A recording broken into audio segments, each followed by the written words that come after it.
जे UN एकाडेमियावबो जोङो गाजा गोमजायै जिहेतु बेखौ फालिदों फरायसानि बिमा बिफा आरो टिचारफोरजों बयबो लोगो नांनानै दा बेजों लोगोसे दुलाराय जोंनि आसामाव थानाय UN एकाडेमिफोर बहायबो बेखौ फालिनाय जादों आरो गासै समाजावनो दिनैनि बे बिमा सरस्वतीनि गोथार फुजानि समाव आं बयनिबो गोजोन आरो हामलायथि बावहरदों आरो जों मुलुगाव जाहाथे सोरांनि गियानजों गोजोन सान्थिखौ होनो हायो आरो अहिंसा बेखौ फोजोबनानै होयो बेखौ आं दिनैनि दिनाव आर'ज खालामदों। जिहेतु गोथां बायदियै बर' बिजोंनि सायाव आथिखालनि सरकारा गोबां गोनां खालामनाय जादों आरो बिनि सायाव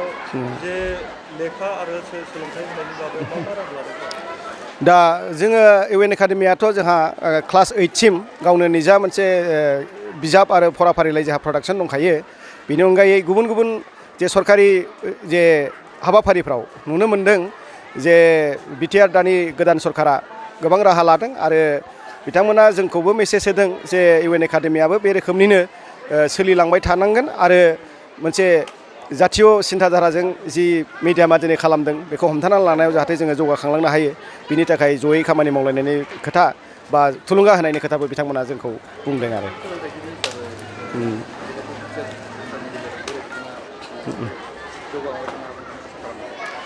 जों दा मिजिंथिनो हायो जे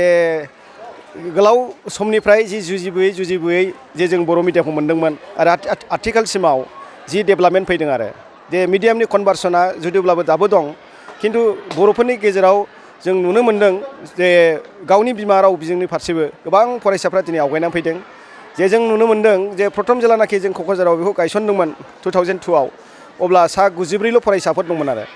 दा जोंनि क'क्राझारावनो मोनथाम केम्पास दं जोंहा बेवहाय क्लास 10सिमनो 2000नि बारा फरायसाफोर दङ आरो बिनिफ्राय जों दा आसामनि गुबुन गुबुन जायगायाव मोन 13 जिल्लायाव गासै 80थानि बारा जोंहा UN एकाडेमि फसंजाबाय दा बेफोर गासै UN एकाडेमियाव आथिखालाव 24,000नि बांसिन फरायसाफोर दङ आरो जों दा जेब्लायबो थांनाय बोसोरनिफ्राय जोंनि मेट्रिक होनायनि जे हार बेयो बाङै थांनाय बाराव जोङो सा 960 फरायसाफ्रा UN एकाडेमिनिफ्राय होदोंमोन आरो बेफोर रिजाल्टफ्राव जोङो बुंनो थाङोब्ला माने 99% खौनो जोङो साक्सेस खालामनो हादों आरोखि।